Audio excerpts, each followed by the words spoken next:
Respectfully Disagree podcast, episode 130. 130. I had no intentions on doing the episode before the end of the new year, but some fun things occurred and I want to talk about it. So, just got off work, fired up the mic. Here we are. Got the camera rolling, got the Facebook Live rolling. I think on the next one, I'm going to do Instagram Live. I'm going to start having different platforms set up, man. Like I said,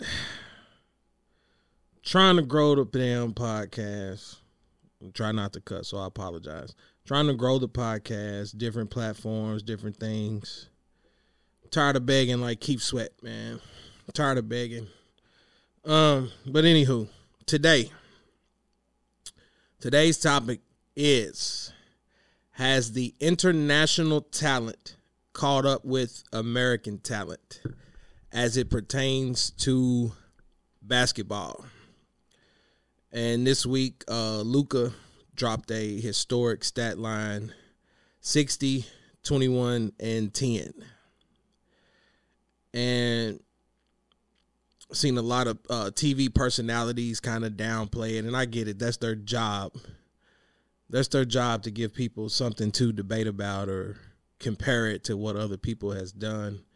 But I wanted to talk about this topic in particular, and shout out to my guy Tianka.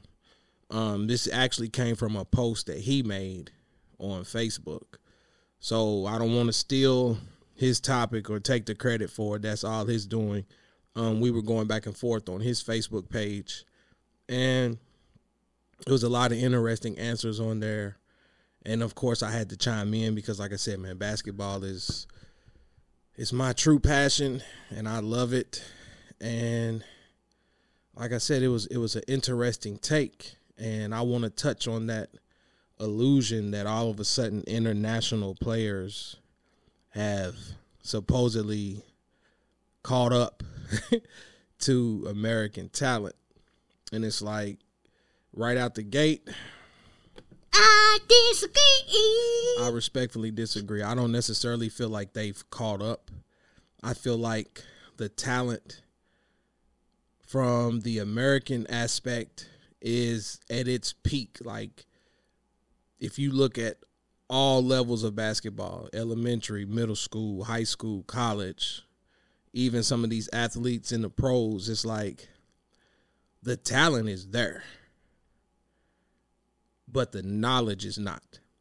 And that's where I respectfully disagree with that notion that when you look at guys like Luka or Giannis, some of these international players, not sure where Siakam is from, but I know he puts in work out there on the court and different things like that. It's like they're not as athletic as a lot of the talent in the NBA.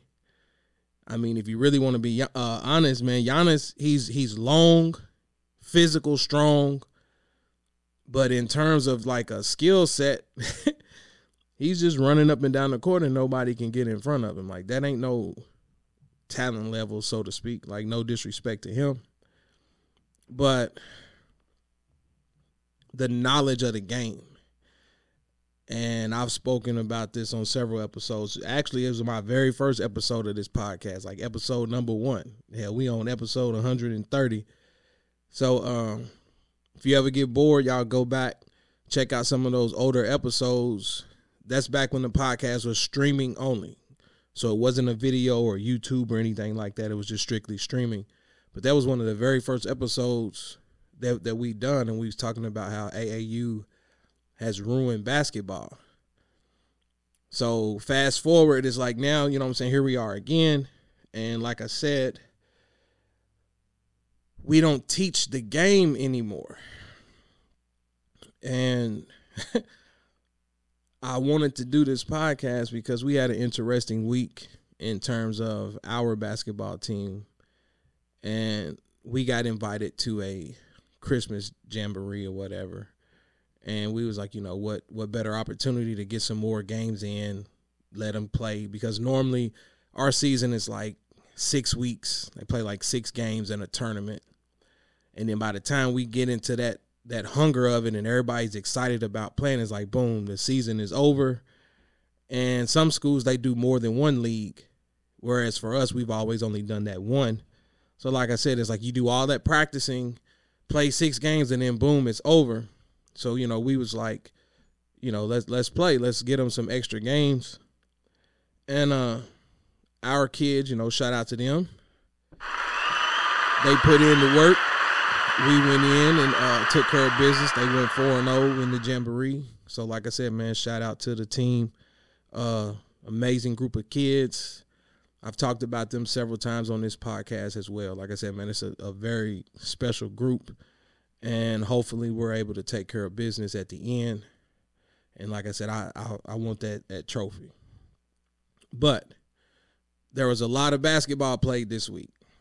So I'm just sitting around just watching and watching and watching. And that's where my beef comes in at, because it's like, in my opinion, and no disrespect to any of the other coaches or anything like that, this is just me speaking in general. It's like I don't see very, like, there's not a lot of teaching going on. I'll say that. And that's why I feel like, you know, going back to the topic, are international players catching up with American players? It's like, nah, on a talent level, it's night and day. But when it comes to fundamentals, understanding the game, that's where they have the edge over us. And I'm like, nah, we all know, man, Luka out there is slow as shit, man. But can't nobody stop him. And everybody just scratching their head, and it's like, no, there's a reason for that. There's a reason why can't nobody prevent Luka from getting to the basket whenever he want to. Can't nobody stop that slow ass turnaround, fade away or nothing. It's like, bro, that's basic basketball. And when you look at these kids today, like I said, even at the elementary level, it's like, bro, all these kids out here trying to sauce people up. Crossover, spin move, Euros, and this and that. And when I was sitting in the crowd, I'm just listening to the reactions from the crowd. And quite naturally, you know what I'm saying, there's other kids in there. So a lot of it was coming from kids. Ooh, he broke his ankles. Ooh, this and that. It's like, bro, we looking at an elementary school game. Yeah, the kid crossed him over, the little kid stumbled or whatever, but then he threw a 90-mile-per-hour fastball off the backboard. And it's like, why are we fascinated with that? Like, is that really where we at with basketball, to where it's like, it don't matter if you finish the shot as long as you created a highlight play. And when you look on Instagram and TikTok, and it's like, that's all you see now, bro. It's like, ooh, his ankles got broke. And then somebody will shoot a fucking air ball. Excuse my language. I said I wasn't going to cuss. You did all of that to shoot an air ball. And that video will have 37,000 likes on it. And it's like, man, what are we doing? And it's like, that's where the game has come to now. It's like, everything is about putting together a highlight package. And it ain't even about winning anymore. It's like, as long as I looked good, it don't matter. It don't matter if we win or lose. What did I do? What was my stat line? Did I have any highlights? And I'm just like, you know, I'm just sitting there this week and I'm just looking. Like I said, I pay attention to everything. And it's like, we don't have that anymore. Like, people who just observe the game and find ways to learn from it. And like I said, man, we had some tough games this week. And the beauty in all of it was, like, I took off of work, or I left work early Tuesday. And I went early enough just so I can sit down and watch some of the other schools that we was going to have to play later on in the week. I was on my Bill Belichick. You know what I'm saying? I'm just in there watching, paying attention to different tendencies and things like that. And it's like, okay, I see what y'all do. So guess what? As a coach, it's our job to put our kids in position to win, to go at this team and take away their strengths. So I'm like, when you sit down and watch other teams and other schools, it's like they just sending kids out there, bro. There's no strategy to it, no nothing. And don't get me wrong, like I ain't trying to tell these kids to go out there and play like the 96 Bulls or nothing like that, because it's still elementary school basketball. They're all out here to learn. We can go over 2-3 defense and spacing and all that till the cows come home. But at the end of the day, when the ball go up, they're kids. A lot of that's going to go out the window because the game is too fast. They're trying to process it as they're going. So it's like you can only tell them so much. You know, a lot of people's like, you know, man, what kind of plays do y'all run? Y'all got any plays? And it's like the very first time I volunteered to help with basketball, I tried to draw up plays and all that. And it's like as soon as the game started, they was just scrambling and running around. So I'm just like, nah, give them the basic core. Here's where you need to be at on defense. Slide your feet, rotate, hustle, do this and do that. And as long as you're giving out 110%, I guarantee you the results will be in your favor at the end. But that's what I'm saying. Going back to the topic, it's like it starts at the elementary level. And it's like our job, in my opinion, that's why I said no disrespect to any other coaches or anything like that. I'm not from here, so I don't know none of them. And I'm not saying that they're not doing it. I don't know what they're doing. So that's why I'm trying to make sure I'm not being disrespectful. Again, this is just my observation, my opinion. If we're volunteering to be elementary school coaches, I feel like it's our job to prepare these kids for middle school. When they leave out from under us, are they better than when we first brought them in? And if they're not, to me, that's a failure. I don't care if we win the tournament. I don't care if we go undefeated. If the whole team did not get better as a whole from the time we started to the time they finished. What's going on, John? Happy holidays, bro. Oh, look, I'm glad you're on here because I just told my wife to send that for that raffle. Like I said, I'll make sure she done that. I'm trying to win them LeBrons, man. I need them FAMU LeBrons. Shout out Alex. Look like Alex on this live too. But anyways, if they're not better after they leave up from under us, to me, that's a failure. So it's like the whole season, I'm trying to teach these kids how to dribble with their left hand, how to space the floor, how to cut, how to set a pick, how to pass the ball off a pick. Like just basic little things. And it's like, again, you still have to identify which kids have just natural talent. And you don't want to put a lid on that. You want to allow a kid to use their natural God-given abilities.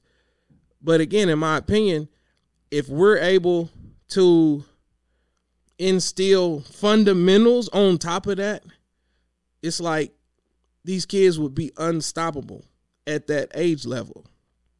Because again, it's still a learning process. So it's like when you sit down and watch these games and it's like all these kids care about is just who broke who ankles, who did a step back three and this and that. And I'm talking about, man, they just spraying the ball all over the place. And it's like, okay, yes, it's supposed to be entertaining. Just go out there and have fun. But at the same time, it's like, shouldn't they be learning something? And that's where it's like, man, sometimes I'm just blown away by what I'm looking at. And that's why the NBA is the way that it is. That's why Luka is able to do what he does because, okay, get away from elementary school. You go to middle school. I've sat down and watched a lot of middle school basketball, man. Like my nephews are in the 6th grade, so I go watch them when I have the free time.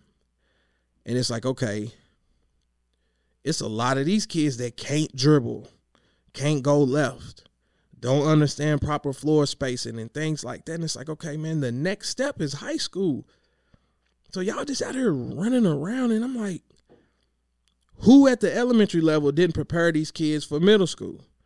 And I'm saying in the back of my mind, it's like, me and coach, based on how we conduct our practices, Shit, all our kids got to do is show up to tryouts, and I guarantee they're going to make the team just because we've taught them how to go left, how to go right.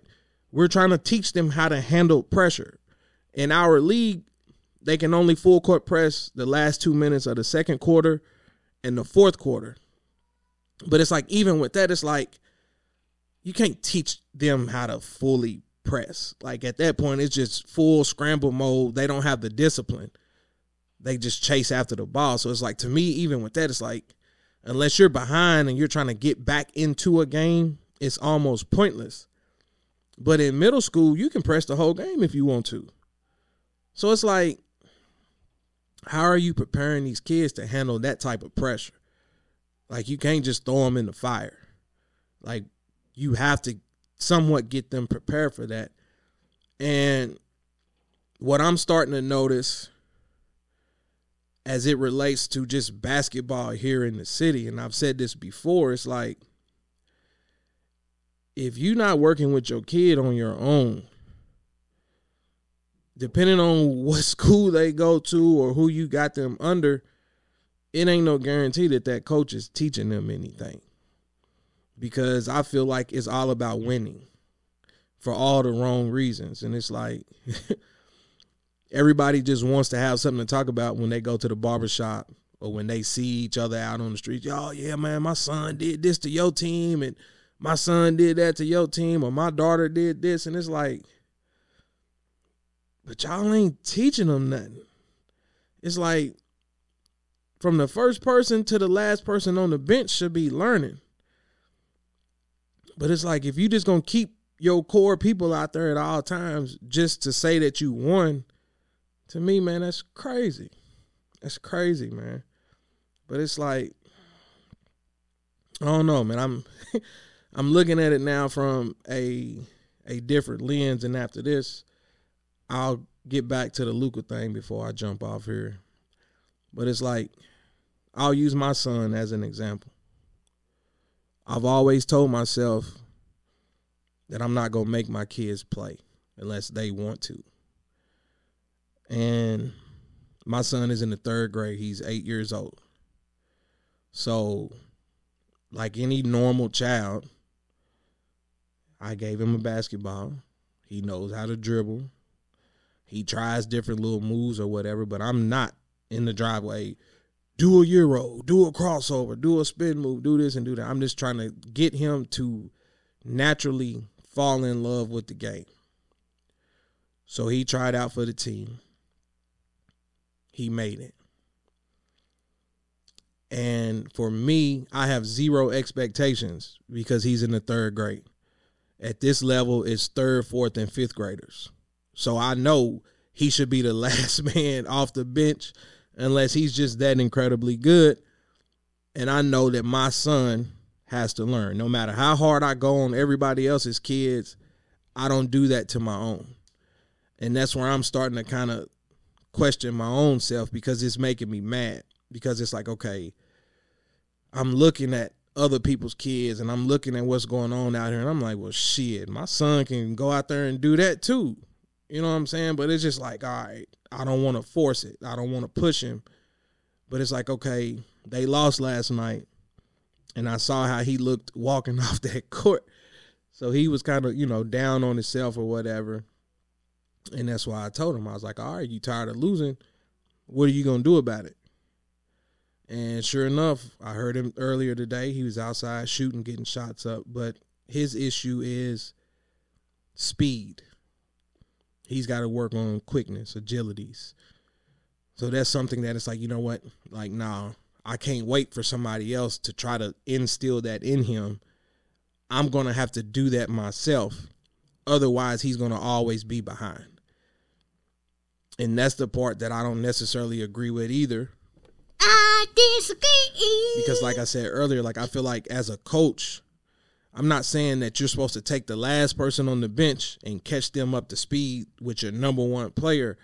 But at the same time, there has to be some element of practice and things where you're going over drills, trying to teach agilities and quickness and hustle and this and that.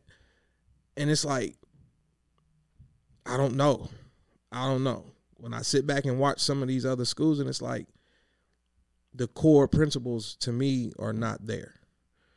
And that's why I'm saying, as it relates to high school, college, NBA, that's the difference, in my opinion, as it relates to the talent level and who we're watching in the league dominate. Like, Luka is an amazing basketball player, but we also have to take in consideration that for a lot of those foreign players, man, they're able to go play professional ball as teenagers. They're learning the basics and the fundamentals at 14 and 15 years old. So by the time they are drafted and come over here, from a knowledge standpoint, shit, they head over heels compared to whoever's in that particular draft class. I'm like, hell, look at Kentucky right now, man. Like, people finally starting to get on Calipari bumper, dog. And I tell people all the time, I've never, like, ever since I watched him lose with that John Wall team, and shout out to my guy Gerard, it looked like he's on here watching. We used to have these conversations at work all the time. I was like, man, he's not a coach, bro. There's no way you lose with that team, man. And here we are now, 10 plus years later, all that talent, and still one chip. UK does not have a standout win this year. And when we came into the season, we was top 5. Hell, might have been top 3. I can't remember. But we most definitely about to be outside of the top 25. And every year is, oh, we haven't had time to practice. And what the hell was all this going to the Bahamas and all that? Like, to me, the gig is up, man. Like, people are really starting to see what's going on. And that's why I'm saying, it's like, as a coach, there's no focus on development. It's just, who can help me win? And if you can't help me win, transfer out. Look at all the kids who left Kentucky in the last couple of years, and look at how much better they're playing now. The kid that went to UCLA, the kid that left last year, oh God, I can't think of his name. But it's like their performance has gotten better from out under Calipari. And it's like every year, bro, it's like, all right, you didn't have a good year, so your best bet is to transfer out. I'm going to bring in another 5-star to replace you. But every year we get the same results. And it's like, man, the offense looks horrible to me. Like, there is no offense. So what is he teaching them? So guess what? 1 year of that, put your name in the draft. You go to the NBA. You don't have no fundamental skills. You just out there on pure talent. And depending on who you are, if you're a John Wall or somebody like that, that talent is going to show up. That's God-given. Ain't nothing you can do about it. Or, hold on. Or is it that when they leave UK, they know how to play, practice harder? I saw somebody argue that when you get back, I think you said y'all down in Florida or something, right? If y'all still down there, man, good luck to y'all on y'all games, bro. When you get back, come on the mic, man. Come on the mic. You can make that argument. That's fair. But you know, like I know, bro, like Kentucky has always been viewed as a basketball school. Like, if you come to Kentucky, bro, it's about winning. Where now under Calipari, he's washed the winning part out of the way. Did you get to the NBA is the goal now. We're about to play at 3:30, man. Definitely, man, good luck to y'all, man. Look, I mentioned you a few times on the podcast. We did the one about Deion Sanders and HBCUs. So come on, when you get back, man, holla at me. Holla at me, man. So good luck to you and your team, man. Like I said, he's a high school basketball coach up there in Lexington. So good stuff, man. Like I said, I definitely appreciate you tapped in, man. But the whole winning aspect for Kentucky basketball, man, like, dog, Kentucky's been looking bad for a few years now, man. Hell, you lose the first round to a 16 seed? Like, nah, man. That ain't cool at all. Not with that type of talent. Like, and that's what I'm saying is it's different. And I ain't going to keep rambling and repeat myself. I'm going to get ready to turn this off. I wanted to make it short and sweet. But that's what I'm saying. It's like, unless you a John Wall type talent, DeMarcus Cousins, You know what I'm saying? Hell, Booker came off the bench. You know what I'm saying? Like, Booker obviously had a tremendous gift, and he was coming off the bench. I hate what happened to Ulis. I think Ulis was a great guard. Unfortunately, you know what I'm saying? Like, his size plays a factor in that. But you could sense that he understood the game. And that's why I'm like, dude, it's like nowadays everything is about who can sell tickets and put together the best highlights. And that's the part that I disagree with, because it's like they ain't learning nothing. Anybody can go out there and run and jump. And if you look at all these social media kids and high schoolers, like, oh, he's in the warm-up line going under his legs and dunking. It's like outside of them viral clips, you'll never see them kids again. Never hear from, can jump out the gym, but that's all they can do. So it's like, what's the purpose? What's the purpose? You're not teaching them how to play the game. You can take that talent, teach them how to play, and they'll go out there and dominate, man. Think about how Jordan and them looked when they came in the league, bro. They was skying over everybody, and nobody could do anything about it. So imagine a kid with a 35-inch vertical at 17 years old, what you can do if you actually teach them how to get to the basket the right way without having to euro and spin and be all off balance and all that, man. Just go to the rim. Like, things are different now.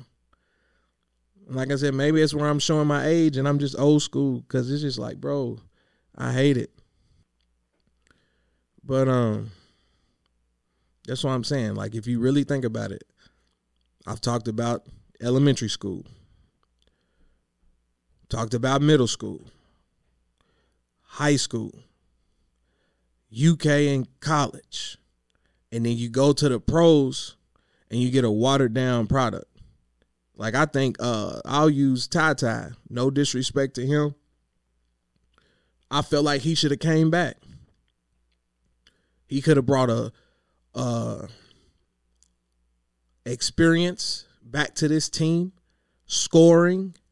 You mix that in with Oscar, Wheeler, the kids that they got now that can actually shoot. And it's like, boom, like, you legit got a contending championship team. But it's like, nah, go chase the money. I haven't seen Ty's face all year, bro, and it's New Year's. And it's like, I don't know if he even gets in the game or what. I'm going to have to look into that when I get off here. But it's like, what's the point? Like, the money's going to always be there, bro. Like, the league ain't going nowhere no time soon. So it's like, is the goal to just make it to the league, or is the goal to have an actual career? Like, are you trying to have a career in the NBA, or just say you made it? And out of the 50 kids that Calipari done put in the league, it's like, how many of them have survived? John Wall just got back in the league. Unfortunately, Cousins, due to injuries, his little situation have been up and down. You look at Anthony Davis. Like, man, you can go all the way down the list, man. It's like, are we going to say that they got that from Calipari, or was that just natural talent? They was going to get to the NBA, in my opinion, regardless of what school they went to. So what are they learning? What are you teaching them? And that's what I'm saying. It's like, they're just out there playing off pure talent. Come help me win now. And who cares what happens afterwards? And that's where you separate the international players from the American talent as it relates to basketball. Who can run and jump, who has the quickest crossover. And to us, that's all you need. Can you jump high, and do you have handles? Not using the proper spacing, picking and choosing when to get to your spots, a simple head fake, one dribble pull up. You don't see none of that no more, man. 3-pointers and somebody trying to break their neck dunking on somebody because they saw Ja Morant try it the night before. But I will say this is where I'm going to end it at. Like I said, I don't say names and stuff on here, but while I was watching a lot of those schools play this week, man, there was a 6th grader. If you looked at this kid, it wasn't no big, tall, standout athlete. Looked at their physique. They had the build of a sixth grader, so to speak. But when the ball went up, that kid stood out amongst all the kids on both teams. And I was blown away by that. Like, man, had the whole gym going crazy. And come to find out, this child plays for Rondo Elite or whatever. I'm going to have to look it up. I heard that he's actually, like, ranked in the top 30 in the nation as a sixth grader. And I feel like sometimes that's part of the problem, too. Is like, nowadays, everybody's like, oh, are you ranked? Are you ranked? And it's like, bro, can you hoop or not is the question. Like, don't even look at no list of names and try to compare yourself to somebody else that's all the way across the country that may not even know who you are unless y'all go to these AAUs and different camps and y'all cross paths that way. But it's like, why does that matter? As long as you can hoop, the rest will take care of itself, bro. Like, I don't care what nobody else is doing. Hell, even as it relates to in the city, I don't care what nobody else is doing in this city. Are we winning? Take care of business. When it's time to play them other schools, we got to be prepared. But anyways, this kid was nice.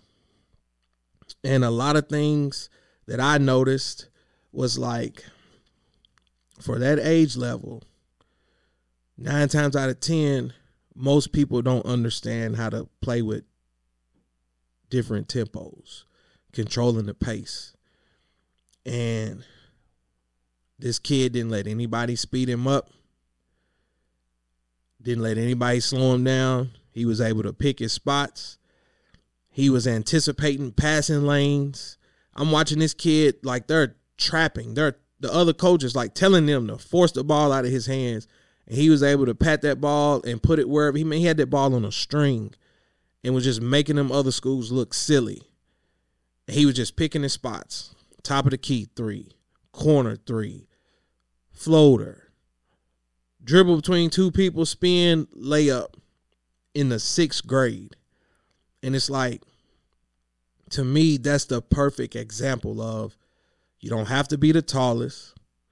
You don't have to have the most muscles. You don't have to be the quickest.